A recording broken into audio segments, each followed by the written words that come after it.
mas porque o Davi estava usando muito o computador, final de semestre, então agora, essa semana eu vou ter mais tempo, aí eu vou poder,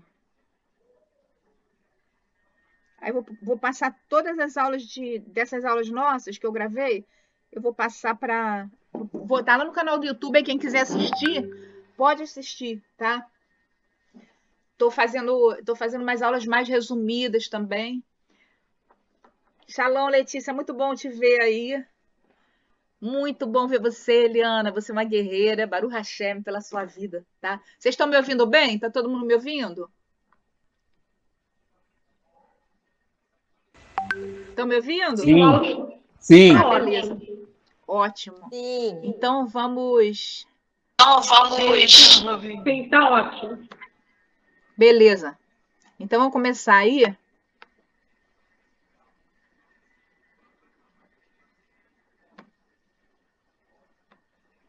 Eu vou apresentar aqui. Cadê o negócio? Tá aqui. Não, cadê? Ai, Senhor, peraí. Tá no Word.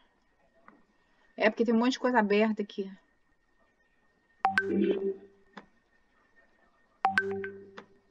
Ver se ele vai no Word. Hoje a gente vai falar sobre Bar e Bat Mitzvah.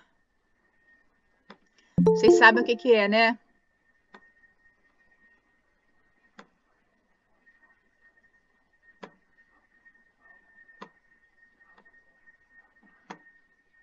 Rogério, Shabbat Shalom. Muito bom falar com vocês aí. Hoje a gente não está fazendo presencial. Isso. Eliette fechou. Isso, vou pedir que vocês mantenham. Mantenham, por favor, o som fechado para não dar eco. Para quando for falar alguma coisa, tá? Mas não se acanhe de falar, de acrescentar, de perguntar, porque é muito bom essa participação de vocês. Vocês estão vendo aí o menino? Estão vendo aí a foto do menino? Estou vendo, Cíntia, Shabbat Shalom. Sim. Shabbat Shalom. Tudo bom? Sim, estamos vendo. Estamos vendo. Davi. Beleza. Esse aí não é Davi, não. Esse é o Ciro. Beleza. Esse aí não é Davi. Esse é meu mais velho quando ele fez. Esse é meu mais velho quando ele fez um Bar Mitzvah. Fecha, por bem, favor. sei que é. Bar Mitzvah. Fecha, por favor. Eliette, isso, Hélio. Tá dando eco. Não sei por que tá dando eco o negócio de vocês. Aí vocês podem ver, isso aí foi de manhã, no dia do Bar Mitzvah dele. Ele colocou o tefilim, né? O tefilim é um... A gente falou sobre isso lá no capítulo do templo, né? Tefilim é uma caixinha, tá vendo aqui, ó? Uma caixinha que é colocada na cabeça. Dentro dessa caixinha tem o Shema. Ela é amarrada na cabeça e ela é amarrada no braço, tá vendo? Com tiras de couro, sempre no braço esquerdo, que é o braço do coração, né? Os judeus, eles usam muito o tefilim para orar. O tefilim também é um ato profético, com base no Shema, que fala o quê? Serão por frontais entre os teus olhos, né? Ouve, Israel, o eterno é nosso Deus, o eterno é um. Bendito seja o nome daquele cujo glorioso reino é eterno. E amarás o eterno teu Deus de todo o teu coração, de toda a tua alma, de todo o teu poder. Estarão permanentemente no teu coração essas palavras que hoje te recomendo. As ensinarás diligentemente a teus filhos, falarás a respeito das mesmas, quando estiveres sentado em tua casa, andando pelo teu caminho, quando te deitares, levantares. E as atarás como sinal na tua mão. Aqui, ó. Atarás como sinal na tua mão. E serão por frontais entre os teus olhos. Então, na verdade, o tefilim, ele é um ato profético, é um acessório que os judeus, principalmente os judeus ortodoxos, usam para orar, quando eles vão orar. Aí eles enrolam no braço esquerdo, na mão, tá vendo aqui? E colocam a caixinha no ombro e na cabeça, trazendo para a fisicalidade as palavras do Shema, entendeu? E então é um símbolo. E é muito comum no dia do Bar Mitzvah, pela manhã, o rapaz, né, ou no dia do Bat Mitzvah, ou a moça, colocar o tefilim para orar. Então, vocês estão vendo aí o Ciro, no dia do Bar Mitzvah dele, ele ganhou um talit, né? Ele ganhou um nome hebraico, Caleb, e ele orou de manhã com tefilim. E aí a gente vai ver um pouquinho sobre a cerimônia do Bar Mitzvah, tá? Shalom, Sandra, Joelcio, Leandro, muito bom ver vocês aí, Rogério, Ana Lúcia, Shalom, muito, Cíntia. muito feliz com a presença de vocês, tá? É muito bom ver que tá todo mundo interessado em buscando o eterno, né? Davi tá aqui, ó, o futuro rabino tá aqui. Davi, pega o carregador daqui do computador, por favor. Eu tô com medo de acabar. Bar mitzvah quer dizer filho da mitzvah, né? Mitzvah, mandamento. E a cerimônia que insere o adolescente judeu como membro maduro na comunidade judaica. Para as meninas, o bat mitzvah, filha do mandamento, aos 12 anos. E aos 13 anos, para os meninos, né? Ele ou ela passam a se tornar responsáveis perante o eterno pelos seus atos. Então, é uma maturidade espiritual. Aí você pode falar assim, mas é muito cedo, né? Mas dentro do judaísmo, Shalom Mara, seja muito bem-vinda. Dentro do judaísmo, é isso mesmo, a partir dos 13 anos para os meninos e um pouco mais cedo para as meninas, aos 12 anos, né? Por quê? Porque muitas meninas menstruam aos 12 anos.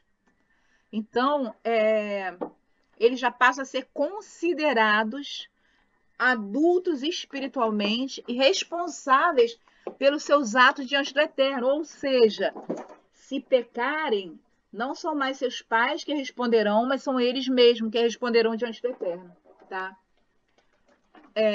Inclusive o pai, ele fala uma bênção, né? Durante o Bar Mitzvah, se livrando da responsabilidade espiritual. Até os 13 anos, os pais são responsáveis por todo o tikkun, por toda a culpa espiritual, né, de um filho. A partir dos 13 anos, não. E na menina, 12 anos, não. É cada um por si. E o eterno por todos eles, tá? Shalom, Mara. Muito bom ver você aí. Então, o que acontece? A partir dos 13 anos, o menino passa a ser um bar mitzvah. Ele é um bar mitzvah, ele é um filho do mandamento. E a menina passa a ser uma bat mitzvah, uma filha do mandamento. E como é essa cerimônia, né? Essa cerimônia é uma festa de muita, muita alegria. E ela é realizada no dia da Paraxá, da leitura da Paraxá do nascimento da criança, ou do adolescente, ou do pré-adolescente, no caso, né? Então, como que você vê isso, né? Você vê o dia que você nasceu, por exemplo, né? Aqui tem um link que eu vou passar para vocês. Vocês já devem ter acessado isso, né? No Rabat tem uma coisa que é o aniversário judaico. Então, você coloca o ano, o mês, o dia e a hora em que você nasceu, que é muito importante. Por quê? Porque o dia judaico, a gente viu isso, né? Shalom, Shal! Muito bom ver você por aqui. Shalom! Seja bem-vindo. Então, o que acontece? A partir do pôr do sol muda o dia. Então, o dia judaico, ele não é exatamente igual ao dia gregoriano, que é a meia-noite. Então, tem que saber o horário do nascimento também. E aí, vou até botar esse link aqui no comentário. Você já pode até acessar se vocês quiserem, tá? E aí, com base nesse link, você vai saber o dia que você nasceu e você vai saber qual é a paraxá do seu aniversário. É muito legal isso, né? Por exemplo, eu descobri que eu nasci no dia de Purim, 14 de Adar, e era um Shabat. Olha essa coisa interessante, né? Então, você pode ver nesse dia, você clicando aí, você já descobre o dia do seu nascimento e a paraxá do seu nascimento. Com base nisso, o seu Bar Mitzvah vai ser no dia em que for lida a sua paraxá, a paraxá do seu nascimento. Então, difere um pouquinho da época do seu aniversário, porque a gente sabe, né? A gente fez aquela aula de calendário, quem fez a aula, quem não fez, no guia para Techuvá básico de Techuvá com Machia, tem uma aula sobre calendário judaico. Se vocês quiserem, eu posso colocar o PDF para vocês também, só da aula, né? Mas, assim, é muito interessante você ver isso, porque pode ser que no ano que você fizer o Bar Mitzvah, não seja exatamente perto, tenha uma diferença de um mês aí, pode ser até um mês, dependendo do ano, para o seu aniversário. Então, não se preocupe com isso. O que acontece muito nas sinagogas, principalmente as reformistas? Tem havido uma volta muito grande para o judaísmo. No Brasil, tem havido um avivamento muito grande nessa área da Techuvá. Então, cada vez mais tem tido bar e bat mitzvot coletivos. Manda o link para a Sara para mim, por favor. Entendeu? E aí essas festas são coletivas, inclusive com pessoas adultas. Se você não fez bar mitzvah, se você não fez bat mitzvah, mesmo você sendo, não importa a sua idade, você deseja fazer, o judaísmo permite que você faça, tá? E é uma cerimônia muito linda que significa, na verdade, não é a mesma coisa que o batismo, que a imersão, tá? Na verdade, é um ritual de passagem que é um pacto com o Eterno, é um pacto com a Torá, né? Bar mitzvah, filho do mandamento. Bar mitzvah, filho do mandamento. A cerimônia do Bar mitzvah, ela implica que você está tomando sobre você a responsabilidade de cumprir com a Torá. E também a responsabilidade, o tikkun, a culpa, por não cumprir com a Torá. Né? Uma cerimônia de maturidade espiritual. Mas é algo muito interessante, a gente está até planejando fazer aqui na nossa sinagoga, com os homens e as mulheres que não tiverem feito e que quiserem fazer. Agora, você que tem filho, você que tem filho de menos de 13 anos, ou você que tem filho de um pouquinho mais, é muito legal você fazer, é uma festa linda. A gente vai ver um pouquinho mais sobre ela. Como acontece? Quando o menino faz 13 anos, ele é chamado pela primeira vez para a leitura da Torá em hebraico. Vocês não têm visto isso aqui por causa de pandemia, etc. Agora que a gente está recomeçando a fazer os serviços presenciais, né? Mas quando a gente tem 10 pessoas ou mais, isso aí difere, tá, gente? As sinagogas ortodoxas, elas só aceitam o chamado minyan, né? Tá aqui, ó. Minyan, que é o quórum mínimo de 10 homens para a realização de certas cerimônias judaicas. Os ortodoxos aceitam 10 homens. Os conservadores e os reformistas, eles aceitam 10 pessoas. Pode ser homem ou mulher, para se tirar a Torá da arca, fazer o cortejo da Torá, se ler a Torá no rolo da Torá. Vocês já devem ter visto isso, né? Então, o que acontece? Quando o menino faz o bar mitzvah, pela primeira vez ele vai lá e ele vai ler a Torá. Então, a Torá é tirada da arca, dança-se com a Torá. Alguém ainda não viu essa cerimônia? Ou todo mundo já viu? Chau já cansou de ver, né, Chau? Eu nunca vi, Cíntia. Não, né?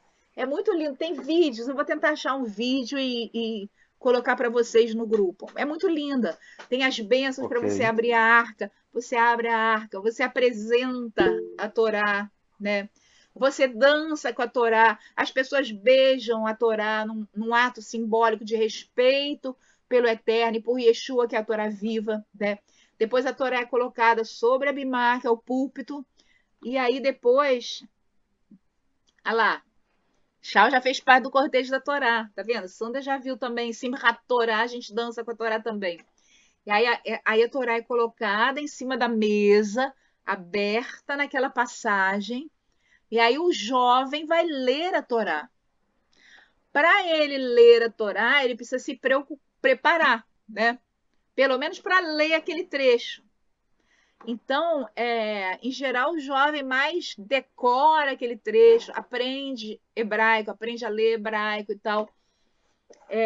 Aliás, a gente vai recomeçar com a aula de alfabetização hebraica, tá? Leandro já está formado, Sandra está formada, deixa eu ver. Quem mais? Chau está quase formado, né, Chau? Adalberto está formado, já vou dar o diploma para Adalberto. A Claudinha não está aqui, estou estranhando. Cláudia está formada também. Rosângela também. Então, mas a gente vai recomeçar agora em janeiro. A partir do primeiro Shabat de janeiro, a gente vai recomeçar com a aula de alfabetização hebraica. Então, quem quiser participar, entre em contato comigo, tá?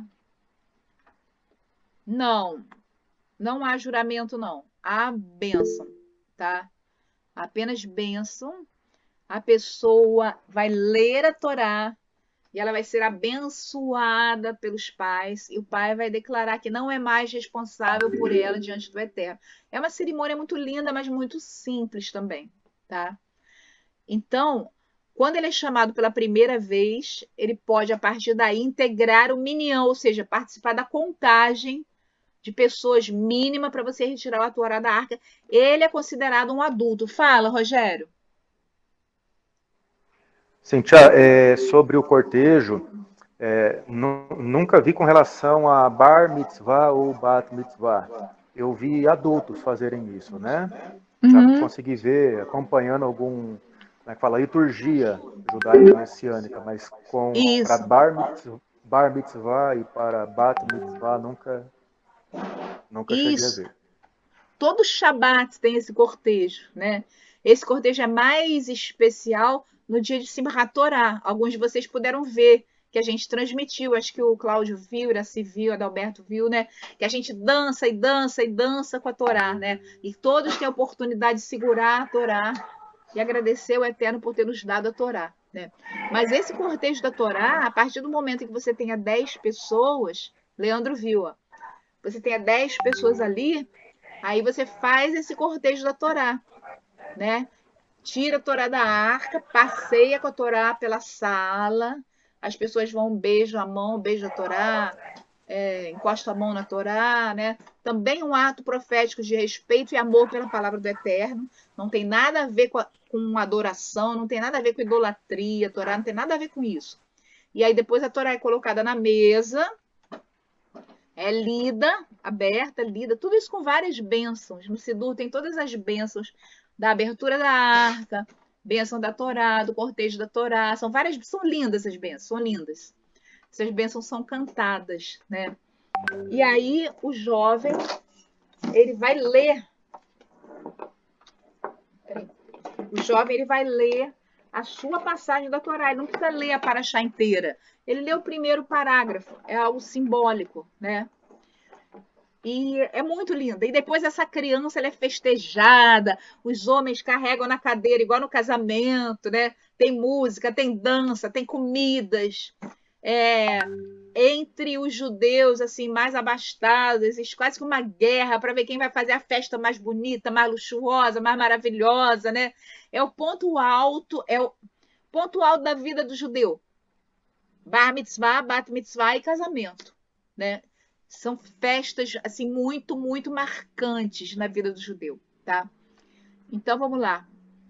Depois do bar e da bat mitzvah, os jovens podem participar de todas as áreas da vida da comunidade e assumir sua responsabilidade na lei ritual judaica, na tradição e na ética judaica. Shalom, Lu!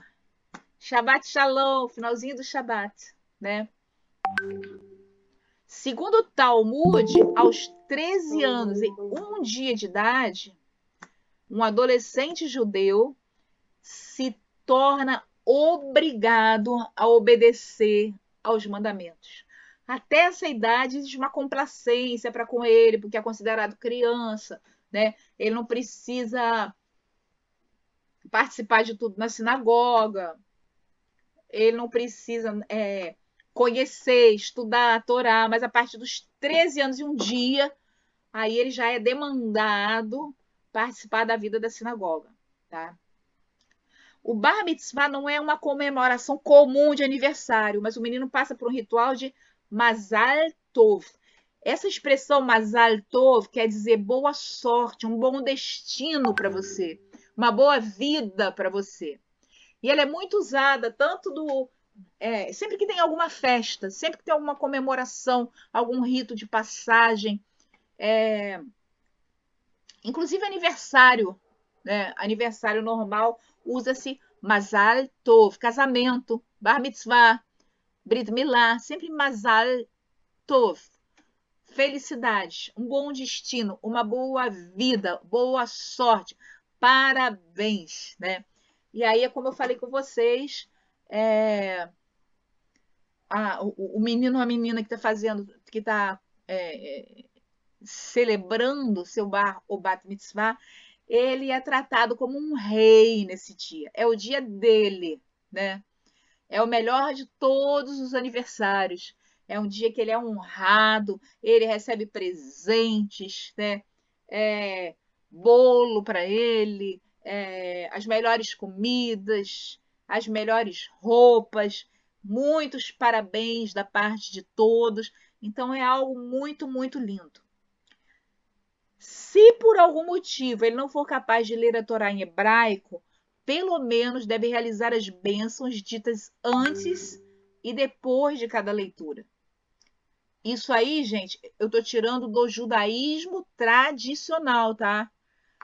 Pesquisei em vários livros sobre judaísmo tradicional para a gente ter um referencial de judaísmo, não de concessões de congregação A, B, C, que faz as coisas de qualquer jeito. A gente está buscando a estrutura ideal para a gente fazer o melhor possível, como diz Tzadok. Tzadok fala assim, você não é obrigado a fazer techuvá, mas a partir do momento que você quer fazer techuvá, que você quer andar no judaísmo nazareno ou messiânico, tem que fazer direito, né? Então a gente está buscando fazer a coisa direito. Então, o próprio judaísmo tradicional, ele admite que a criança, se não souber ler em hebraico, ela pode pelo menos ler as bênçãos antes e depois, que não tem problema. Eu já vi também o seguinte, ela leva um papelzinho transliterado, né? Aí coloca lá perto da Torá e lê o transliterado. Simbolicamente ela está lendo a Torá, tá? Não tem problema isso diante do judaísmo. O importante é fazer essa cerimônia. É muito marcante na vida do pré-adolescente, tá? É comum realizar serviço durante um dia da semana antes do sábado, porque o menino coloca o tefilim pela primeira vez. Então, o tefilim ele pode ser colocado de manhã, antes do serviço, ou no Shabat, antes do Shabat, que vai ter o Bar Mitzvah, tá? Falei sobre o tefilim já, par de caixinha de couro, cada qual preso uma tira de couro de animal caché, pergaminho com os 4 textos da Torá, Shema Israel, Ve'ah Shamor, Kadesh Li Ve'hayah, e Kive e Eriahá. Eles são atados no braço esquerdo e na testa de quem vai orar, tá? O Bar Mitzvah e o Bat Mitzvah, ele é Torá ou é tradição? Ele é tradição, tá? Não é um mandamento da Torá fazer o Bar Mitzvah ou o Bat Mitzvah. O que está na Torá? Nada sobre Bar Mitzvah. Mas nós sabemos pelos evangelhos, pelas Bessorot, que era tradição. Na época, Yeshua tinha 12 anos, na época era mais cedo, tá? Ele vai com os pais a Jerusalém e é encontrado entre os eruditos discutindo a Torá com eles, provavelmente no seu Bar Mitzvah, tá? Que naquela época era aos 12 e não aos 13. Era mais cedo, era como das meninas. Alguma pergunta sobre o Bar e Bat Mitzvah?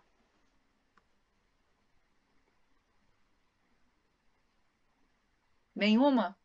Quer falar alguma coisa? Chau, Miguel? Não, Cíntia, só recebendo a benção aí, viu? Não, Só Cíntia. recebendo a benção. Não, você foi bem categórica e clara no que está falando. Uhum. É Tô satisfeito.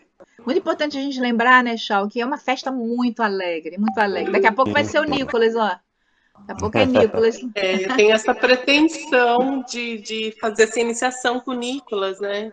A gente Aham. tem esse Vai ser muito desejo no bom. coração, não pela Aham. própria direção que o pai já deu.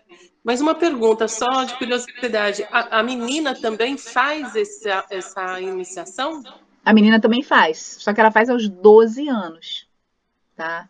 Ela faz um ano antes dos meninos. E ela também sobe a Torá, lê a Torá, é a mesma coisa do menino, tá? É basicamente a mesma coisa. Inclusive, dentro da ortodoxia, eles não faziam, mas eles já estão fazendo Bat Mitzvah. Eu não sei lá na sua sinagoga ortodoxa, Charles, se eles faziam. Entendi. Qual uma pergunta que deu um sinal aqui, caiu a ligação um pouquinho. Eles Repete. faziam como. As meninas faziam também ou só os meninos? Não, não, as meninas também faziam. Ainda mais eles, né, que são literalmente assim, bem assim, levam muitas coisas ao pé da letra, né? Eles faziam Uhum. assim. Aquela Ah, beleza. liturgia toda que falou, né? Ler, Aham. é escolhido para ler, aquelas coisinhas todas, né? Mas faz sim, com certeza.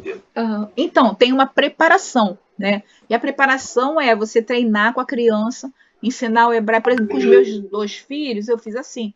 O Ciro, quem ensinou não fui eu, foi uma professora de hebraico, e foi assim, muito marcante para ele. Aí ela ensinou hebraico para ele, e aí ele fez. O Davi já fui eu que ensinei, a gente treinou, né? Pegou a paraxá e começou a ler, começou a ler, começou a ler, começou a ler, ele aprendeu a ler, foi alfabetizado.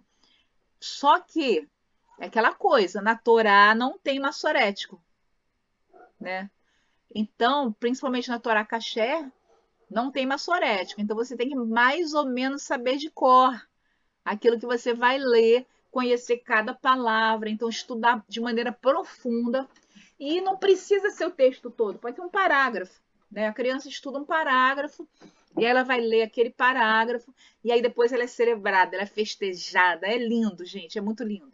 Então a gente está querendo fazer um bar mitzvah coletivo para os homens e um bar mitzvah coletivo para as mulheres de qualquer idade. Né? A Sara estava até falando que lá na sinagoga judaica tradicional, não messiânica, tá? Que ela assiste, que é a Mihai, eles fizeram isso, e que foi lindo, lindo, lindo. Ela ficou de me passar o link, não passou ainda, tá procurando, mas ela vai me passar, e quando ela passar, eu vou passar para vocês, tá? Então, festa de muita alegria, é como a Lucimara falou, é uma iniciação, é um rito de passagem entre infância e idade adulta. E é muito importante entender que dentro da sinagoga, aquele menino, embora ele tenha 13 anos, ele é considerado um adulto. Ele pode colocar o talit, ele pode subir a Torá, ele pode orar, ele pode votar, não tem diferença. Fez 13 anos, é adulto aos olhos do judaísmo religioso, tá? Casamento. Casamento, gente. O casamento no judaísmo ele é visto como um vínculo contratual religioso entre um homem e uma mulher para a criação de uma família. O casamento no judaísmo tem o objetivo de criar uma família, tá? Aliás, todo o judaísmo é muito família, né? Os conceitos espirituais que se traduzem na prática do dia a dia, eles são totalmente voltados para a família. Você vê que o próprio Shema, ensinar diligentemente a teus filhos. A sinagoga, como eu já falei, ela deve ser voltada para as crianças. Qual é a missão principal da sinagoga? É nossos filhos serem ensinados na Torá. Depois vem as outras, tá? O judaísmo considera assim. E isso é muito importante para a perpetuação, né, da Torá, do ensino da Torá, do próprio judaísmo, do relacionamento com o Eterno, etc.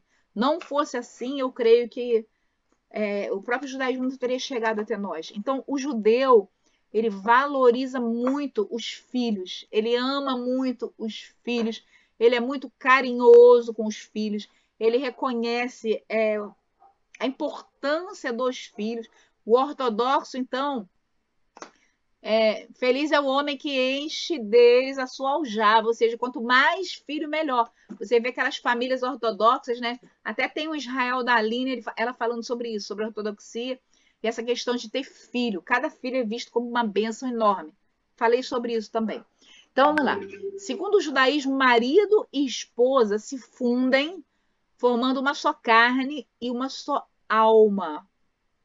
Isso a gente vê, né, na própria Torá que fala isso, né? Deixará o homem seu pai e sua mãe, se unirá a sua mulher, serão uma só carne. Tanto o homem como a mulher são considerados incompletos se não forem casados. E o ideal é se casarem ainda na juventude com alguém não muito mais velho ou mais novo. Esse é o ideal judaico. Dentro do judaísmo ortodoxo, então, gente, mais ainda, o que acontece? Os judeus sendo muito família, né? O que eles fazem em geral? Casa com 18 anos, o menino, a menina com 17, 18. Aí os pais amparam, os pais dão um apartamento, os pais dão casa, os pais ajudam, né? Então, essa coisa do casamento cedo é muito comum no judaísmo, tá? Vocês estão vendo aqui, é uma ketubá, o contrato de casamento, a gente vai falar sobre isso. Então, vamos lá. A partir do casamento, o homem se torna responsável pela mulher em todos os sentidos, segundo os sábios, sendo responsável por dar a ela alimento, roupas e sexo, tá? Isso com base no Talmud e com base na Halachá, na lei judaica, tá? E aí a coisa se estende mais ainda dentro da modernidade. Na modernidade tem muito sexo antes do casamento. Nós somos todos adultos aqui, Davi entende as coisas. Qual é a visão do judaísmo? A visão do judaísmo é a seguinte: a partir do momento em que um homem e uma mulher tiveram uma relação sexual, o homem é responsável por aquela mulher, tá? Ser responsável por dar a ela alimento, roupas, cuidar do bem-estar dela e aos olhos do judaísmo é como se ele estivesse casado, tá? Então o sexo é uma coisa muito séria dentro do judaísmo. É considerado uma coisa muito séria, tá? O judaísmo estimula o sexo antes do casamento? Não. O judaísmo proíbe o sexo antes do casamento, tá? Como o cristianismo proíbe o sexo antes do casamento. Mas, se acontecer, ele é muito, muito, muito enfático, muito severo, no sentido de que fez sexo, um é responsável pelo outro como se estivesse casado, tá? Muito importante isso. Quem quer fazer techuvá esteja consciente disso. Segundo a Kabbalah, o que acontece? Quando você tem uma relação sexual com uma pessoa, a sua alma se liga a ela por pelo menos 20 anos. Por isso, o sexo antes do casamento, sexo promíscuo é desestimulado. Por quê? Você vai estar se ligando com as pirâmides de pessoas se você fizer sexo promíscuo, espiritualmente. Então, é uma coisa muito séria, tá? E aí, como é dentro do casamento? As relações sexuais regulares são ordenadas entre o marido e mulher. Essa obrigação é conhecida como oná. Gente, casou, tem que fazer amor, de preferência, 3, 4 vezes por semana. É um mandamento, tá? Quem não faz está pecando, a não ser que esteja doente. Mas quem não faz por relaxamento, por preguiça, por estresse, por cansaço, está transgredindo o mandamento do Eterno. Isso aí é algo muito sério e muito importante dentro do judaísmo, tá? Inclusive, a tradição judaica diz que na noite de sexta-feira para sábado, dentro do Shabat, pelo fato do Shabat ser um dia no qual o Eterno diz que é um dia de deleite, segundo a tradição judaica, é um dia que é mandamento os casais fazerem amor, tá? Sexta-feira à noite, de preferência sexta-feira meia-noite, isso diz a tradição judaica. Então, sexo entre casais é estimulado, é mandamento, é considerado um mandamento do Eterno, uma mitzvah muito importante.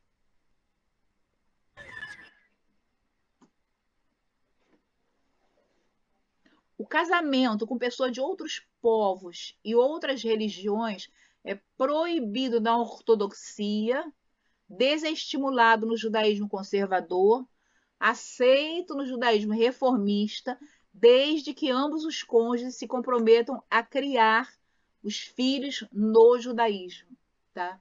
Então, judeu ortodoxo não casa com judeu que não seja ortodoxo, tá?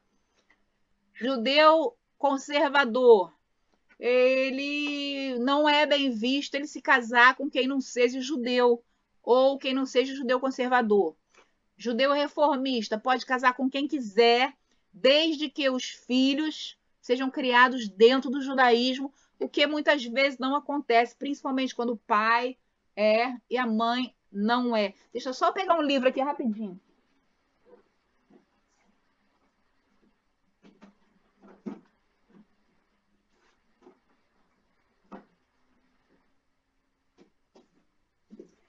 Shalom, Chal do Norte. Agora a coisa tá boa. Chal do Norte, Chal do Sul aqui vai pegar fogo. Eu estava lendo aqui, esse livro aqui, ó, do Maimônides, os 613 mandamentos. Então é muito interessante porque ele pega por tema, né? E aí ele estava falando sobre que a Torá fala o seguinte, que você não pode se casar, segundo Maimônides, né, com quem não seja judeu.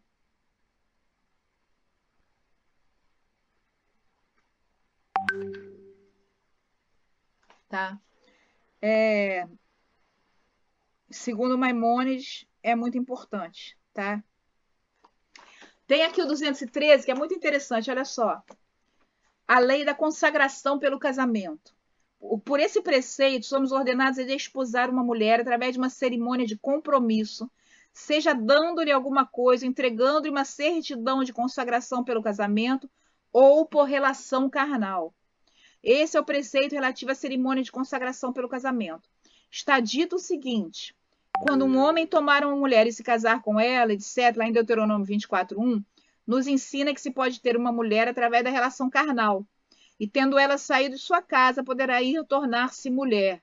Nos ensina que assim como sua partida se faz por um documento, ela pode tornar-se esposa de um homem também por um documento. E aprendemos que uma mulher pode ser adquirida por dinheiro, pelas suas palavras relativas à serva hebreia, sem dar dinheiro, a respeito das quais diz o Talmud: esse senhor não recebe dinheiro, mas há outro senhor que recebe dinheiro, que é seu pai. Contudo, a consagração pelo casamento, ordenada pela Torá, é a da relação carnal, como explicado em vários trechos, tratado Ketubot, Kedushim, Nidá. As normas desse preceito estão explicadas na íntegra no tratado que lida especificamente com esse assunto, que é o tratado Kedushim. Os sábios dizem especificamente que a consagração pelo casamento feita através da relação carnal é ordenada pela Torá. Assim fica claro que a origem do preceito relativo à cerimônia da consagração pelo casamento está nas Escrituras. Tá? E aí tem algo interessante aqui também no 214, que fala o seguinte: o marido deve dedicar-se à sua esposa durante 1 ano. Por esse preceito, o marido é ordenado dedicar-se à sua esposa durante 1 ano inteiro, durante o qual ele não deverá sair do país para viajar, nem ir à guerra, nem assumir qualquer outra obrigação desse tipo. Ele deverá alegrar-se com a esposa durante 1 ano inteiro a partir do dia de seu casamento. Esse preceito está expresso em suas palavras, enaltecido seja ele.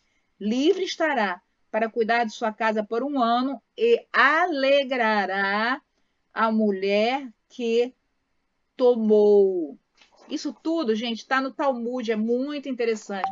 Agora, o que eu queria enfatizar aqui é que a visão do judaísmo é que é função do homem alegrar a mulher que tomou, né? E por conseguinte, também por reciprocidade, a função da mulher alegrar o homem que a tomou, né? Então existe assim um foco que a tua função como cônjuge é tornar a tua esposa alegre, tornar o seu esposo alegre. E fica tudo mais fácil quando a gente tem esse foco, né?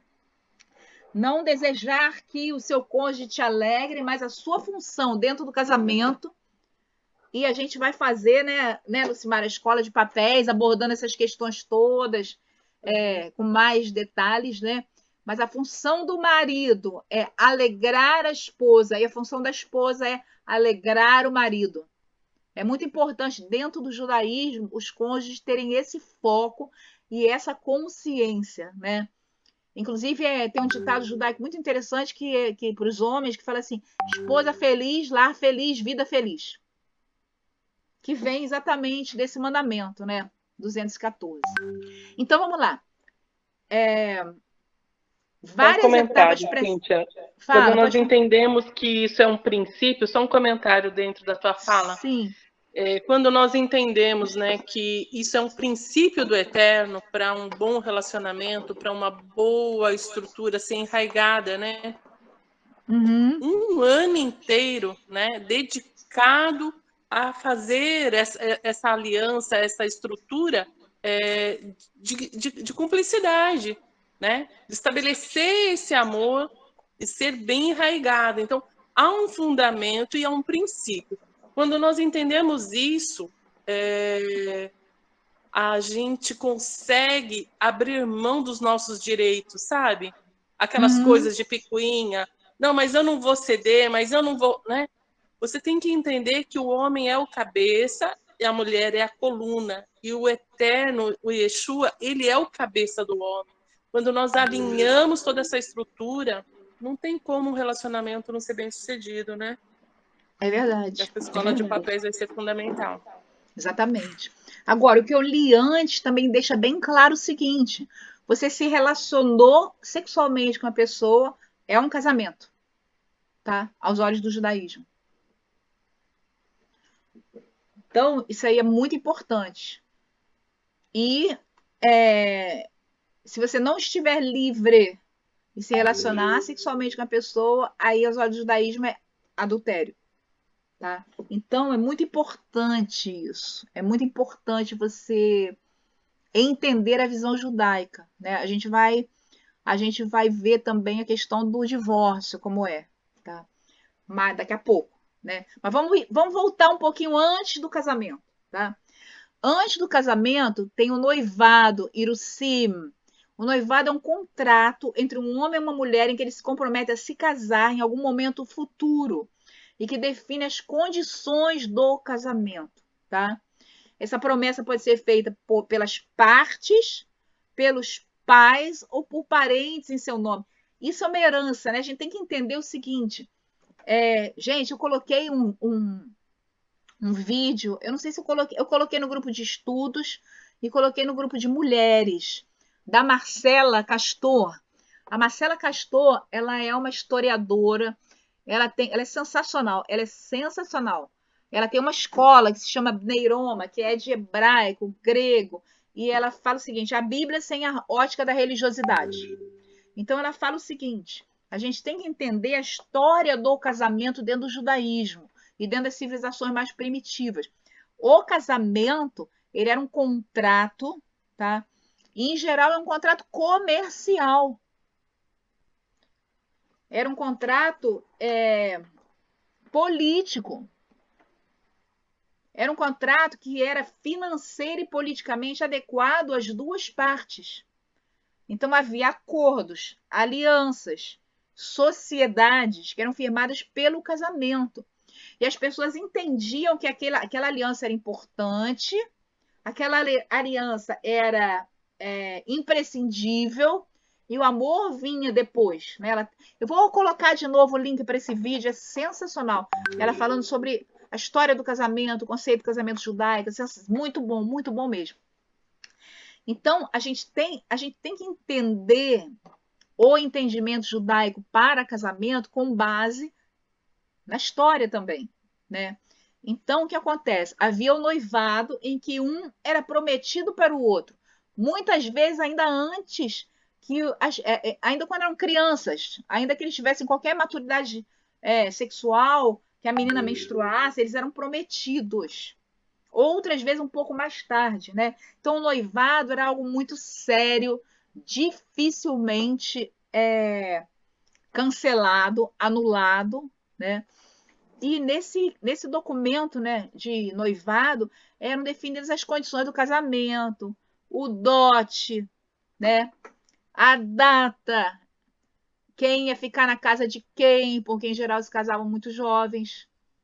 Então, esse noivado forte que a gente tem dentro do judaísmo é um resquício histórico dessa questão político-comercial do casamento, tá? Então, a promessa é formalizada em um documento conhecido como Shtar Tenaim, documento das condições, que é lido antes da cerimônia de noivado. Complicado, né, Leandro? Leandro tá até coçando a cabeça aí. O negócio judaico é complicado. Após essa leitura, as mães da futura noiva e do noivo quebram um prato, tá? Hoje em dia, esse contrato é assinado no próprio dia do casamento, ou então numa cerimônia anterior, e outros nem fazem isso. Então, não é imprescindível, tá? Isso aí é a tradição. Tá? O que a tradição diz também? Que na semana anterior ao casamento, os noivos não se veem, tá? E é uma festa em que eles são considerados como rei e rainha. A tradição judaica diz que todos os pecados são perdoados ao noivo e à noiva no dia do casamento, que a misericórdia do Eterno é tão forte sobre eles no dia do casamento, que todos os pecados deles são perdoados. Fala, Shal. Shalom, shalom, com Shalom. Saudade. Pois é, Só você fazer faz uma falta. fazer só um breve comentário a respeito do que você está falando da tradição e da coçada de cabeça do amigo. É o seguinte, nós estamos vivendo numa sociedade plenamente corrompida. A Escritura pontua os momentos em que o Criador ele interviu na sociedade, na humanidade, com os momentos de devassidão. Parece que nós vivemos esses dias. Não muito distante, há menos de 100 anos atrás, nós vemos a família tradicional brasileira cumprindo ritos absurdamente lindos, maravilhosos, e que são muito acoplados e muito próximos ao que você está falando em relação ao judaísmo. Portanto, de uma forma até geral, Cíntia, eu diria que as tradições, vamos dizer assim, dos tempos antigos, não muito distantes, cumpriam um papel tradicional de seriedade com relação ao casamento. A minha própria mãe, quando casou, ela casou sob uma égide de muita responsabilidade. Então, o que nós vemos hoje são distorções absurdas, totalmente inoportunas dentro da humanidade. Inclusive, com todo respeito aos irmãos evangélicos, você nunca ouvia, há 30, 40 anos atrás, você não ouviu falar que um evangélico se separava. Hoje, os casamentos duram de 1 a 2 anos. É um absurdo dentro do ser evangélico, né? Então, só fazer esse registro de que, na verdade, nós estamos vendo um mundo plenamente degradado, com os valores completamente perdidos. É verdade, isso é uma grande verdade. Eu queria ler aqui.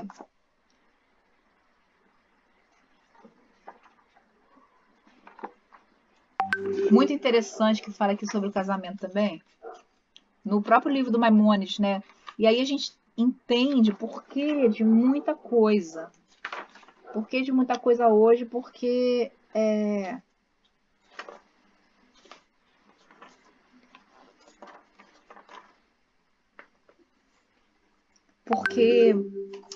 o que acontece? Muita coisa, inclusive das nossas leis, ela tem base na Torá, né? Não levar um recém-casado para longe de sua casa. Olha só. Por essa proibição, somos proibidos de levar um recém-casado para longe de sua casa durante 1 ano para fazer qualquer tipo de serviço, seja militar ou civil. Ao contrário, devemos liberá-lo durante 1 ano inteiro de todos os deveres que possam afastá-lo de casa. A proibição está expressa em suas palavras, ao tecido seja ele. Nem lhe será imposto carga alguma, livre estará para cuidar de sua casa. Na Guemará da Sotá, lemos, não servirá ao exército. Eu poderia pensar que ele não sairá com o exército, mas que preparará armas e fornecerá água e comida. Por isso as escrituras dizem, nem se lhe será imposto carga alguma. Contudo, se está escrito, nem lhe será imposto carga alguma, qual é a finalidade de não servir ao exército? Para que a transgressão da lei envolva duas proibições. Como já explicando no nono fundamento, que nem toda transgressão que nos torna culpado por duas proibições envolve dois preceitos, vocês devem saber que o próprio esposo está proibido de deixar sua casa, ou seja, de sair numa viagem durante um ano inteiro. Olha só que coisa interessante. Você casou, você não deve dormir fora de casa durante um ano inteiro. Olha que coisa.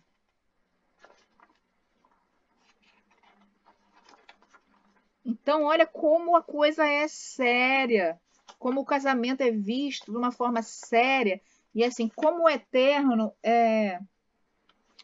trabalha de forma psicológica conosco, né? Ele vai nos dando, através da Torá, maneiras de fazer o casamento dar certo, né? A gente já falou da questão de nidar, lembra? Aqui a gente está vendo aqui no 355 também o seguinte, não chegasse a uma mulher antes do casamento. Por essa proibição, o homem fica proibido de chegar-se a uma mulher sem estar devidamente casado com ela. Está expresso em suas palavras, enaltecido seja ele. Não haverá mulher destinada à prostituição dentre as filhas de Israel. E aparece sobre outra forma, em suas palavras, enaltecido seja ele. Não profanarás sua filha para fazê-la prostituta. Sobre as quais Sifrá diz, né, Talmud? Não profanarás sua filha para fazê-la prostituta. Se refere a alguém que entregue sua filha solteira à luxúria ou a uma mulher que se entreguem à luxúria. Olha o que Maimônides fala. Desde que eu explique por que ele repete esse preceito dessa forma e o que a repetição acrescenta. Nós já havíamos recebido sua lei, segundo a qual um homem pode seduzir ou forçar uma moça não está sujeito a nenhum castigo, a não ser a pagar uma multa em dinheiro e a casar-se com a moça, como determinam as escrituras. De acordo com isso, poderíamos pensar que, uma vez que envolve apenas uma penalidade em dinheiro, esse caso é como qualquer outro que envolve dinheiro, e que assim como uma pessoa é livre de dar seu dinheiro a quem ele quiser, ou de liberar uma outra pessoa de uma importância devida a ele, assim também seria permitido que alguém deixasse que um homem se chegasse a sua filha solteira e renunciasse ao pagamento em dinheiro, uma vez que isso, ou seja, os 50 ciclos de prata, pertence ao pai da moça por direito, ou que alguém desse sua filha a um homem em troca de uma soma em dinheiro. Qualquer ideia desse tipo está impedida pela proibição não profanarás tua filha para fazê-la prostituta, porque o dinheiro está prescrito apenas nos casos de sedução ou força, e fazer tal coisa de mútuo acordo é totalmente ilegal. A razão para isso está em suas palavras, para que a terra não seja entregue à prostituição e não se encha a terra de pensamentos maus. Sedução e força são raros, mas se tal conduta fosse permitida e legalizada, a impudicícia se tornaria comum. Essa é uma bela e adequada explicação do versículo em questão, está em harmonia com os ensinamentos de nossos sábios e com as prescrições da Torá. A contravenção, essa proibição relativa a moças solteiras, será punida com açoitamento. Então, o que acontece, gente? Maimônides, ele é muito claro aí. Ele fala o seguinte, houve sexo antes do casamento? É como se fosse um casamento, tem que haver casamento, considera-se casamento, se são solteiros, tá? Mas não é para acontecer isso, porque havia a tendência, o pai estava precisando de dinheiro, então ele deixava lá a filha andar com o cara, fechava os olhos, o cara seduzindo a filha sem casamento, e depois o cara pagava esse dinheiro para o pai e se casava, era obrigado a se casar com a filha. Então, o que acontece? O Maimônides explica muito bem isso, que não é para isso acontecer, que isso não é a coisa certa a acontecer, mas o correto é haver casamento. E o casamento é considerado algo muito sério no judaísmo.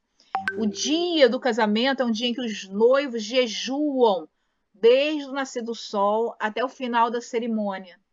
E aí a gente vê na tradição judaica o que acontece. Eles se casam, acabou o casamento, eles vão fazer uma refeição juntos, sozinhos, separados dos outros, tá? Acabou de casar, tem uma refeição prontinha lá para os noivos, numa sala separada, numa sala especial. Eu assisti uma vez um casamento ortodoxo em São Paulo, é a coisa mais linda. Antes do casamento, a noiva e o noivo são deixados sozinhos, cada um numa sala, ninguém lá, só eles. E eles ficam ali orando ao Eterno, lendo salmos, vivendo assim, vivenciando a espiritualidade deles. É uma cerimônia muito espiritual, tá? É uma cerimônia de profunda reflexão espiritual. É uma cerimônia em que eles têm que entender que eles estão recebendo uma bênção dos céus e que é algo muito sério que eles estão fazendo, tá? Antes do casamento, a noiva dá um talite para o noivo e ele dá para ela 2 castiçais de Shabat. É tradição isso, tá? É tradição a noiva comprar um talite e dar ao noivo logo antes do casamento e ele vai, então, usar esse talite na cerimônia de casamento. E a partir do momento que ela se casa, ela vai começar a acender as velas de Shabat, né? Como dona da casa, nesses 2 castiçais de Shabat. E aí também tem a Ketubá, né? Que vocês viram aqui, ó. Eu tenho até um modelo de Ketubá, esse modelo aqui, ó. Que é um contrato de casamento, né?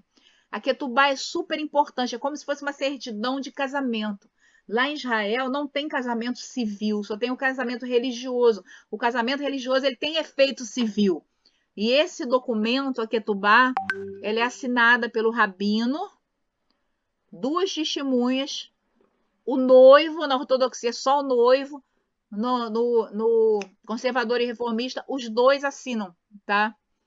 Então, aqui com a gente os 2 assinam. E nesse contrato, vou até pegar, tá no outro computador, eu dei mole. Nesse contrato, mas vocês podem ver, bota no Google Ketubá.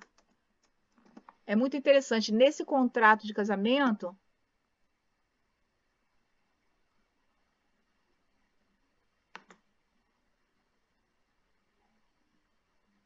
vê se eu consigo colocar isso aqui no comentários. Senão eu coloco lá depois no grupo. Ele não aceita, o Google Meet não aceita a imagem. Tá, mas depois eu coloco lá no grupo.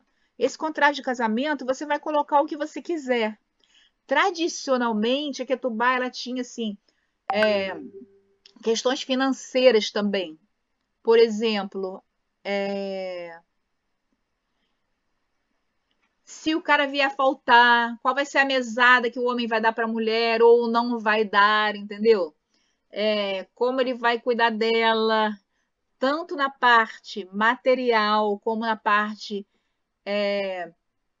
emocional, né? Prometo ser a alegria dos seus olhos, a sua luz e tal. Prometo unir-me a você para nós vivermos de acordo com os preceitos da Torá, etc, etc, etc. Rosângela, você está aí? Sim. Você tem Ketubá? Sim, tenho. Até eu vim pegar a minha aqui para dar uma olhada. Mostra aí pra gente, mostra aí. Porque a Rosângela foi casada por um roche israelense, né? Um casamento judaico.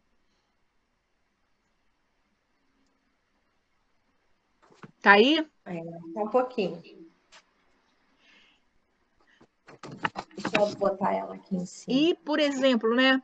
Se você quer entrar em Israel, você quer provar que você é judia, que você é judeu, na verdade, o que você precisa apresentar lá? A Ketubá da sua mãe e a Ketubá da sua avó. É só isso. As Ketubot são guardadas com todo cuidado, tá? Como que eu faço para mostrar? É só no vídeo mesmo, né? Peraí. Bota aí na frente da câmera.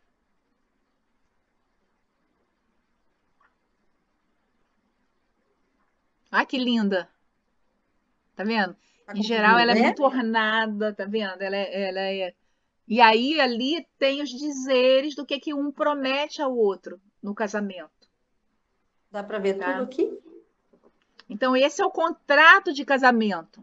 E adultério no judaísmo não é apenas a pessoa sair e transar com o outro. Adultério no judaísmo é a pessoa quebrar as promessas desse contrato. Então, está prometido ali. A pessoa não cumpriu, é considerado uma quebra de contrato. E tudo aquilo que está ali naquele contrato na Ketubá. Tá? Linda sua Ketubá, Baruch Hashem, Mazal Tov para vocês. Amém.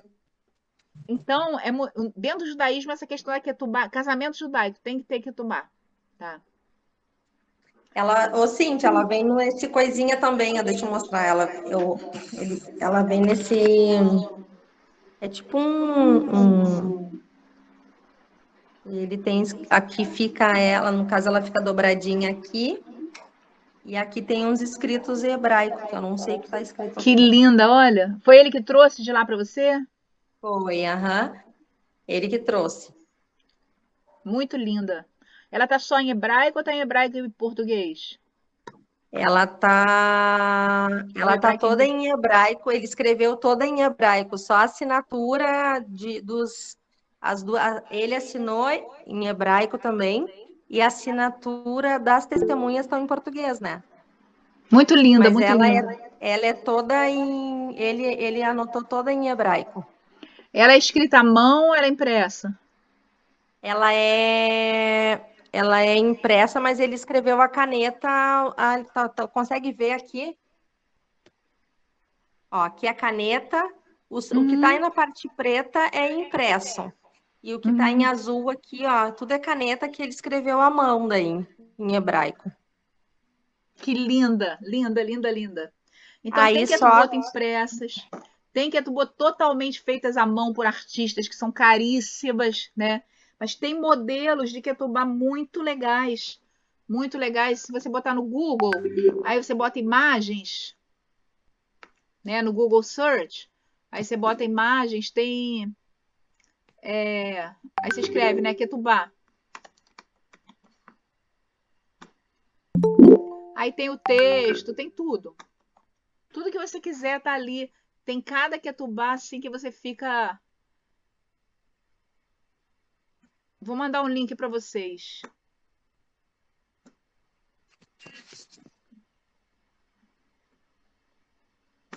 Depois eu mando no grupo. Aí vocês podem ver com calma e vocês vão ficar doidos. Tem cada uma que tem cada desenho assim maravilhoso. Que você pode baixar, imprimir, né? Imprime no A3 e tal e faz. Isso aí para quem é líder de sinagoga, quem pretende ser líder, né? Dá para fazer isso. Então, a Ketubá é importantíssima, a assinatura da Ketubá é importantíssima. O vestido da noiva deve ser branco, né? Inclusive, o casamento que nós temos, o casamento católico, né? O casamento protestante, ele vem do casamento judaico, né? Cor da pureza.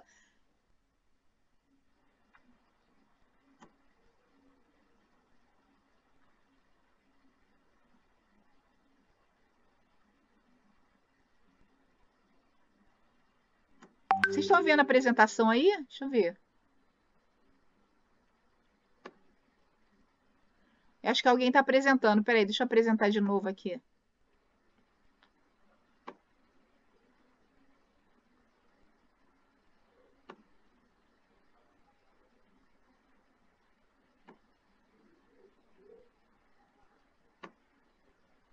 Você está apresentando alguma coisa aí, Chau? Eu estou tentando conectar com minha televisão, acabei compartilhando isso aqui com vocês. Ah, tá.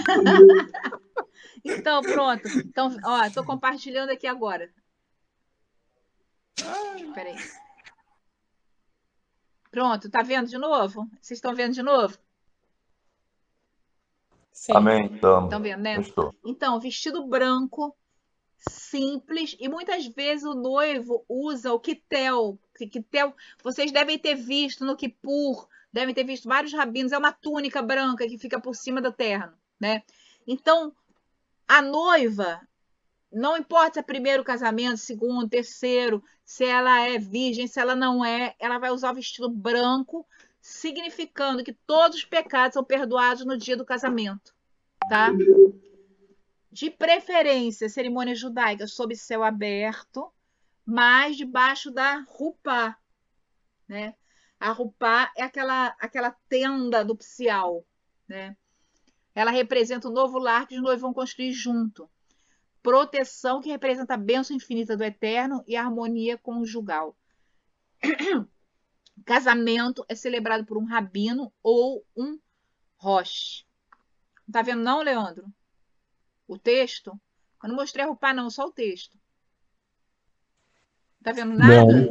não tô vendo nada também, não. Só tô vendo a Peraí, turma deixa eu aqui. interromper e vou mandar de novo. Também Peraí. não estou vendo nada.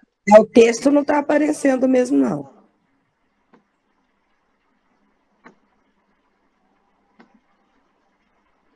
A culpa foi minha, gente. Foi eu que fui dar uma de hacker. E agora, deu? Tá vendo? Agora tá. Sim. Agora tá, Sim, né? agora tá. Ah, beleza, então. Então, essa rupá, né? É muito importante fazer a rupá, tenda com pano, pode botar flor, etc. Depois eu vou mandar as fotos para vocês, tá? E eles vão ser abençoados debaixo da rupá. Precisa ser um rabino? Não, tá? O próprio Rabino Yehuda estava falando comigo outro dia. Qualquer pessoa pode casar, qualquer pessoa que seja devoto, que esteja em dia com o Você eterno. pode, Cíntia? Oi? Como mulher, você pode? Eu posso, mas eu não quero fazer isso. Diante do judaísmo conservador e reformista, eu posso, não tem problema nenhum. Mas eu acho que é uma coisa que escandaliza um pouco ainda as pessoas dentro da techuvá brasileira, entendeu? Entendi. Então eu prefiro não fazer, tá? Cíntia, Fala. aposenta a techuvá brasileira. Mas eu entendo o seu zelo, o seu cuidado. Eu só interrompi para falar isso, mas dizer que eu passei uma situação muito estranha. Uma vez eu fui convidado para um casamento e eu não sabia que eu ia ministrar o casamento. Uhum. E quando eu cheguei lá, me colocaram para ministrar o casamento. Eu disse, não, mas eu só vinha para fazer um auxílio ao Ravek. Não, é você que vai fazer o casamento. Em 30 minutos eu tive que aprontar uma cerimônia de casamento. Coisa mais engraçada e desconcertante para mim do mundo. Mas eu consegui celebrar um casamento, né? E depois eu fiquei assim, preocupado, né? Porque essa pergunta ela é muito pertinente, né? Podemos fazer o casamento de uma pessoa? Você já deu a resposta. Uhum. Então, isso aí... Isso aí casar de novo, eu queria que a gente fizesse. Oi, fala, Ana, de novo, por favor. Se eu fosse me casar novamente, mas meu marido ia querer que você fizesse a minha cerimônia. Se o casal quiser, não tem problema nenhum, entendeu? Se o casal quiser isso, não tem problema então. nenhum. Escuta, pode fazer comunitário?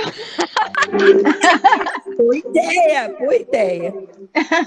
Pode fazer. Mas olha, tem uma taxa de R$2.000 aí que eu fiquei sabendo que ela cobra, Não, viu? para com isso.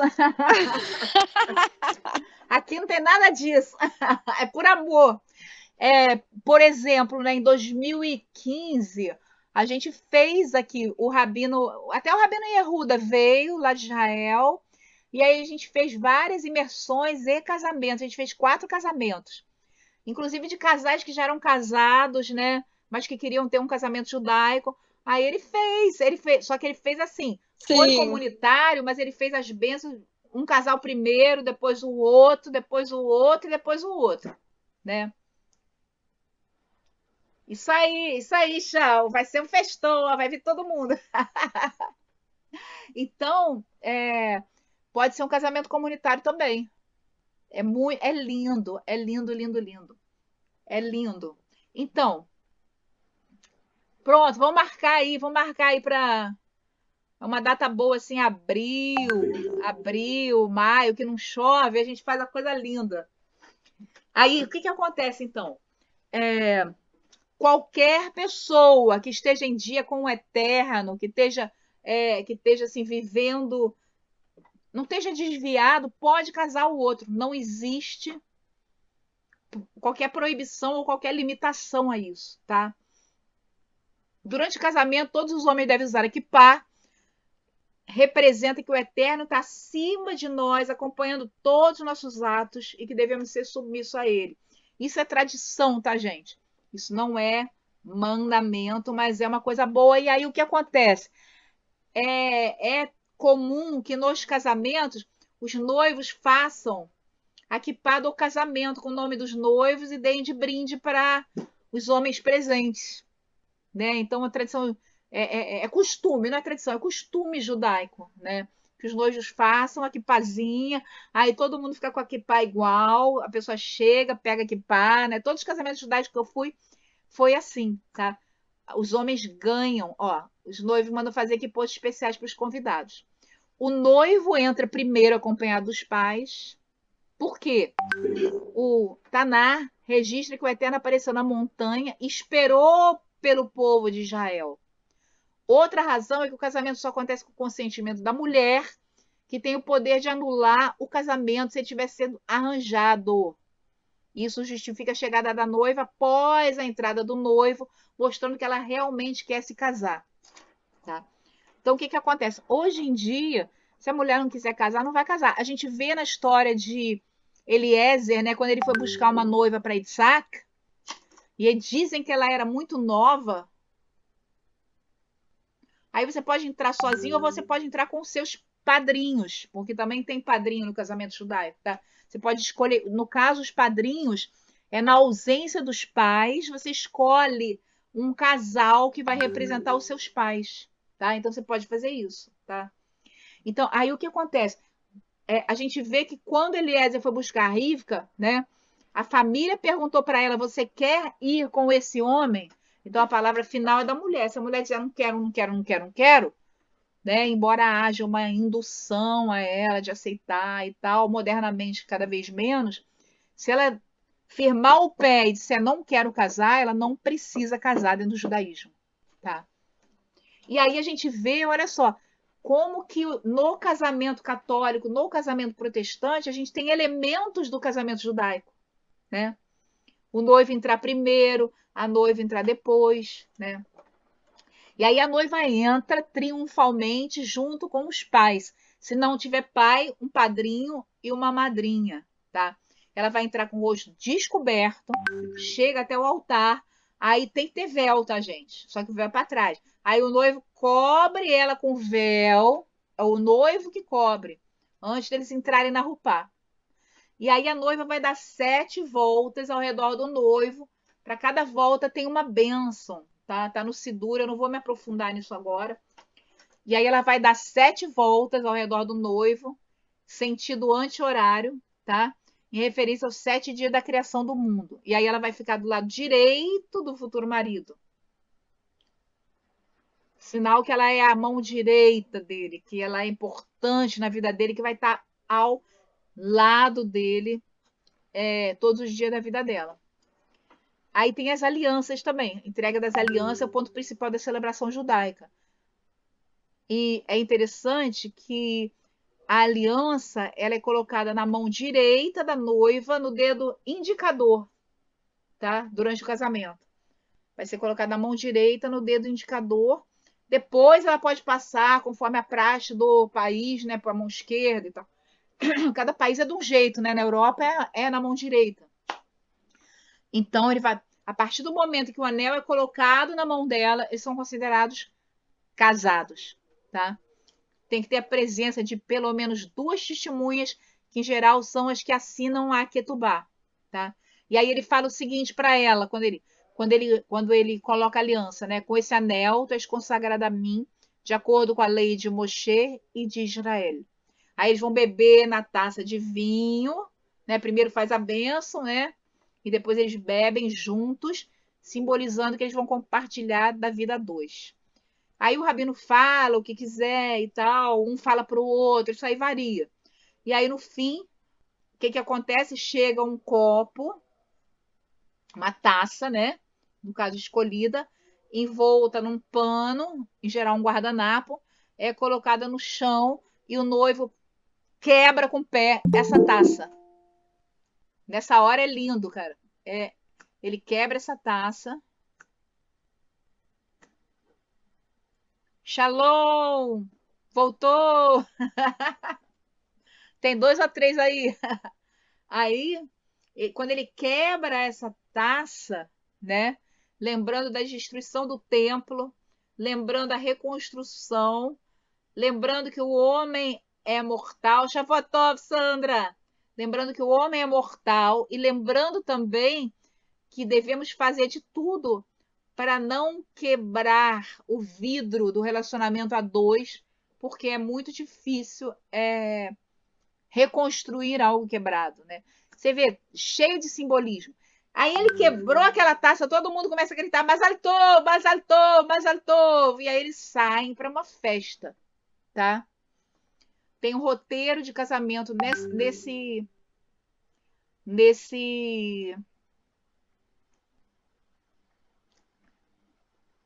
nesse site aqui, se vocês precisarem, quiserem ver com mais profundidade, tá? E tem um estudo maravilhoso sobre o casamento judaico também aqui. E aí, já deu 8 horas, semana que vem a gente fala de divórcio, ou vocês querem falar agora? Vamos deixar para semana que vem, então? 6h30 às 8, 1h30 de aula. Semana que vem a gente vai falar sobre o divórcio. Pena, semana que vem eu vou estar trabalhando. Ai, que pena. Vai falar sobre... Eu vou trabalhar até às 19. Você vai trabalhar até às 19? É, que daí, como hoje eu tô de folga, trabalho no domingo, que é amanhã, aí a semana que vem inverte. Eu trabalho ao sábado e folgo ao domingo. Ah, tá. A gente pode fazer o seguinte, a gente pode começar às 19, você quer? Aí eu quero, que daí eu entro lá mesmo. Quando eu sair, eu já pego o celular e tento ver um vídeo do carro. Ótimo. Então vocês podem, semana que vem, fazer em vez de 6h30, 7 da noite? Pode ser? Beleza. Tá ótimo. E aí, Tá ótimo para mim. a gente vai falar semana que vem sobre o divórcio e vai falar sobre o casamento em si, a vivência do casamento. Já falei algumas coisas, mas tem outras coisas que são muito legais para você falar. Essa foto aqui, tá vendo? É uma rupá com a mesa do casamento, com as velas de Shabbat, tá vendo? A menorá, o sidur. Então é muito importante o casamento ser debaixo da rupá, tá? É muito lindo, lindo, lindo, lindo. Para quem quiser se casar, a gente pode depois pensar em fazer uma cerimônia comunitária de casamento, entendeu? A gente pode fazer isso. Ai, legal. Vai ser legal, hein? Tem que ser do Shaul. Shaul aí, o casamento dele.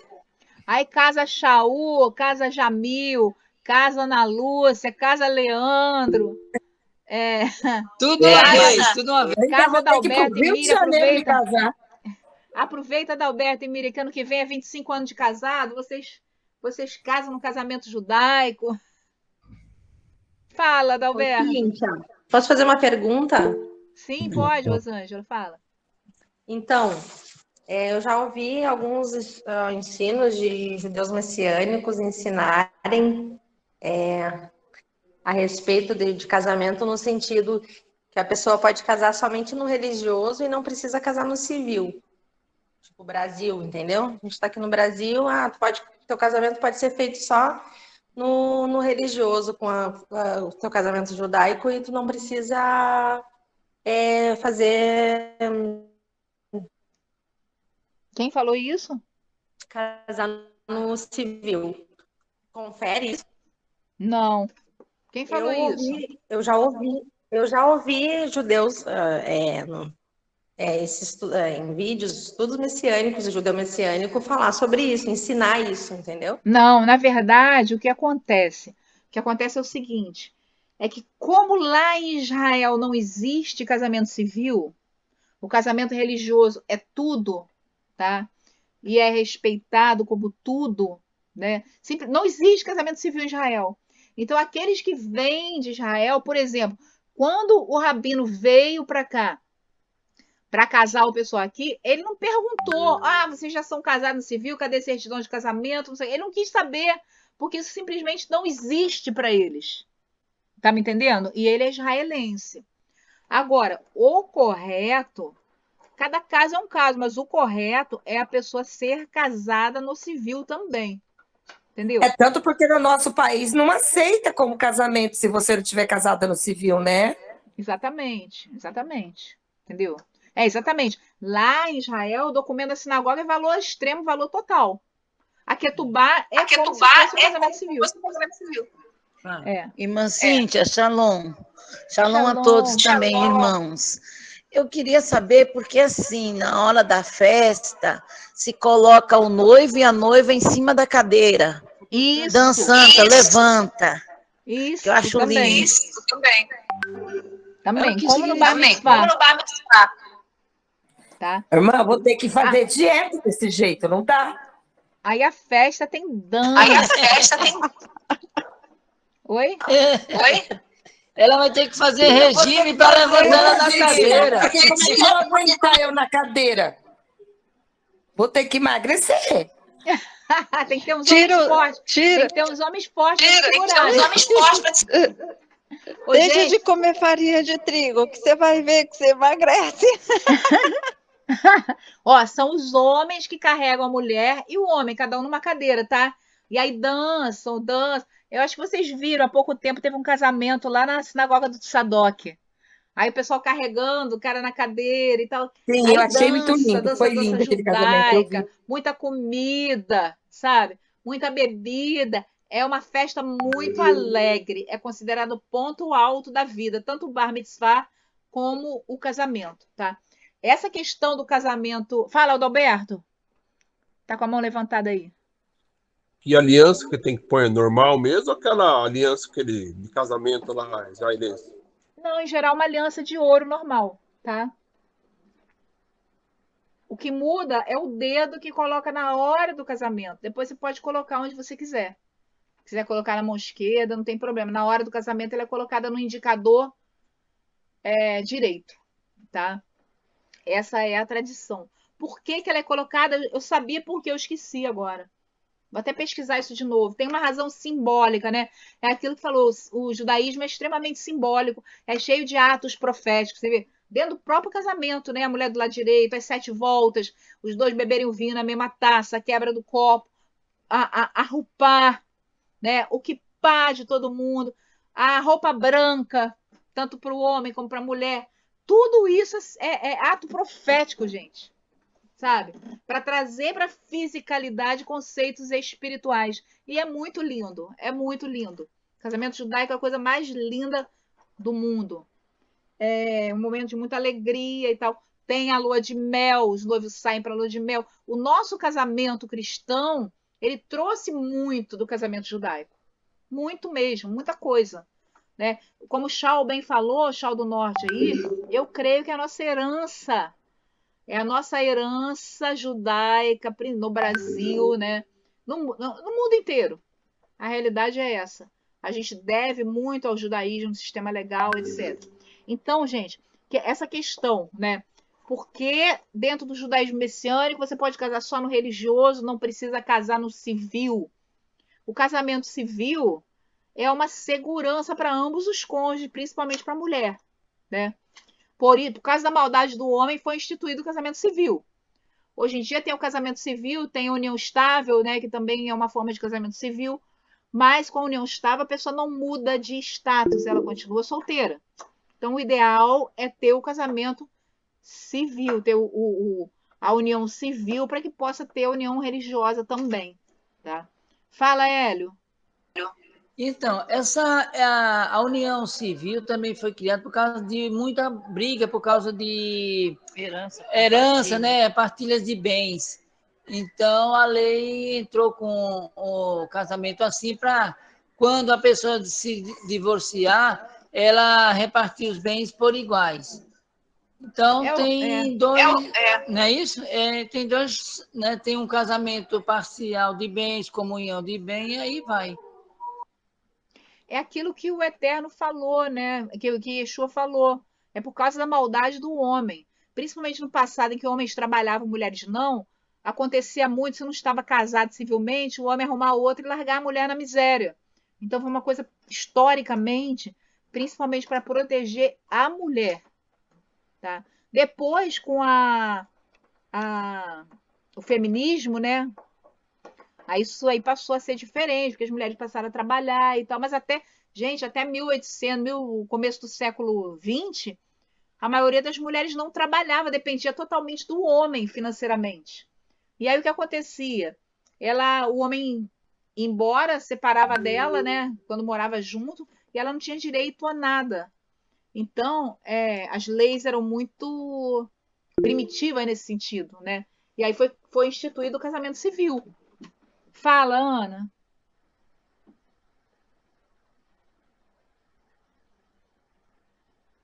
Ana, levantou a mão?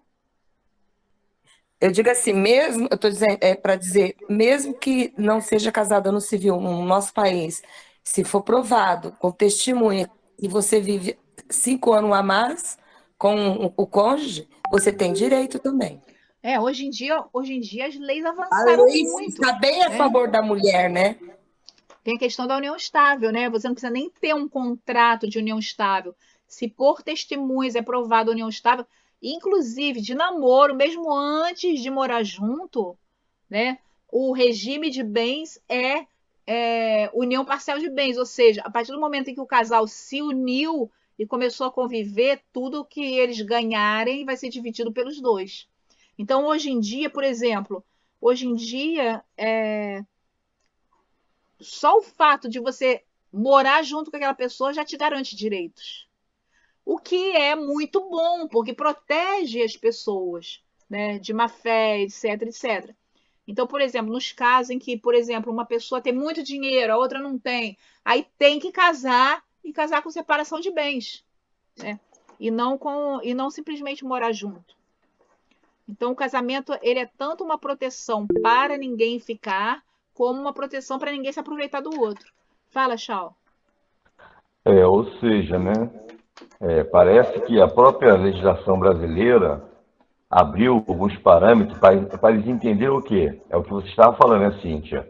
Que o casamento em si, a visão do próprio Eterno, é aquilo que você falou, algo que será falado, eu creio, na próxima aula, né? Que vamos ter mais tempo, em que quando o homem se achegue à mulher, por a mulher já ter, numa ótica de muitos, alguns não ter valor, porque alguns acham que quando a mulher é submissa, aquela mulher que abaixa a cabeça para tudo, quando na verdade o judaísmo, uma mulher literalmente é uma princesa, ela deve ser honrada de uma forma muito grande que as pessoas não sabem. E nisso, alguns homens até da nossa, vamos assim dizer, da nossa classe, assim, né, do contexto judaico, deixa muito a desejar. Então, voltando a falar, para não ser muito breve, então a própria legislação brasileira está vendo que, na verdade, uma união carnal, quando vive com alguém, você já dá legalidade para que a pessoa literalmente seja sua esposa ou seu marido. E diante da lei, se amanhã o cara, igual você falou, de má fé, né, que só quer curtir, quer ficar com tempo com a pessoa, e sai, ela literalmente, ela vamos assim, apontada nesse erro de quê? De que ela tem que literalmente compartilhar da assistência à mulher. Entendeu? Eu vejo assim que, desde que você está falando, eu observei o seguinte, o carinho, o cuidado que o Eterno tinha com a mulher, e tem até hoje. Uma visão assim muito errada, errônea, porque até mesmo nós que somos servos do Eterno, alguns ainda olham de lado para a esposa, sempre achando que a esposa é inferior. E nós, futuramente, vamos ler isso na carta do apóstolo Shaul, que ele falou que nem o homem nada é sem a mulher, e a mulher sem o homem também é. Ambos são iguais perante o Eterno, né? Pelo contrário, o apóstolo Paulo até chama a atenção daqueles não quero me aprofundar, né? Mas ele fala mesmo assim que o marido deve coabitar, em todo sentido, sexualmente, o morar, com defesa à mulher, para que suas orações não seja impedida. Uma coisa muito séria, né? Mas não vou me aprofundar. Enfim, a própria legislação brasileira, as leis estão voltando aos rudimentos anteriores, que é o quê? O casal mora junto e literalmente os dois são uma só carne. E os dois têm que repartilhar tanto o lado material também. Eu estou vendo isso acontecer agora. Eu acho até bom, porque a mulher novamente não fica descoberta dos seus direitos. Entendeu? Eu vejo assim. Agora, como é nas sinagogas brasileiras no Brasil? Elas seguem a lei, elas casam no religioso e a pessoa casa no civil também. Nas sinagogas brasileiras não existe o casamento apenas no religioso, tá? Nas sinagogas tradicionais judaicas é o casamento no religioso e no civil. Lá em Israel não acontece isso, por quê? Porque o casamento religioso automaticamente é civil. Então não procede isso que se diz que no judaísmo messiânico não precisa casar no civil, casar só no religioso. Acontece muito, né? Inclusive em algumas igrejas evangélicas, de casar só no religioso, porque a mulher recebe uma pensão, aí esse casal vai perder a pensão, aí dá um jeitinho, né? Aí, na verdade, está vivendo uma mentira. Ela está vivendo uma mentira que ela está vivendo como se ela fosse solteira, vivendo uma vida de casada. Mas isso aí é outra questão. Mas como é nas sinagogas judaicas tradicionais brasileiras? O casamento é feito no religioso e no civil, tá? Não tem essa no Brasil, dentro do judaísmo brasileiro, de casamento só no religioso. Eu acredito que os rabinos, eles são todos já uma autoridade para fazer o casamento dando essas duas bênçãos. E muitos pastores evangélicos não têm ainda o curso, né, para poder legalizar no papel, no civil. Está tendo bastante curso agora. A gente pode até fazer, como pastor, como pastora, fazer um curso e ser aprovado, aí vale. Mas eu acredito que os rabinos já é uma lei, né? Deve ser isso. Por isso que falar lá não tem civil, acaba sendo sim dentro do civil, a partir do momento que é assim dos papéis. A gente vai falar mais sobre isso semana que vem, que a gente vai falar da questão do divórcio, que envolve essa questão também, entendeu? Porque para você se casar no civil, você tem que ser solteiro ou divorciado. Para você fazer um contrato de união estável, você pode ser casado desde que você não viva com a sua mulher e tenha provas disso, entendeu? A lei brasileira ela permite isso, mas dentro do judaísmo messiânico, judaísmo nazareno brasileiro, dentro do judaísmo tradicional brasileiro, para a pessoa se casar, ela tem que ser solteira ou divorciada, tá? Com o divórcio averbado na certidão, senão as sinagogas brasileiras não casam, tá? E lá em Israel não tem tanto essa necessidade, porque é uma questão levada muito a sério, essa questão do casamento, entendeu? Não existe essa coisa do cara, eu sou casado no religioso, mas eu quero casar de novo no religioso. Não, até porque o povo israelense, se ele não for religioso, ele é muito liberal, extremamente. Israel são dois extremos, né? Extremamente religioso, cumpridor da lei, extremamente profano.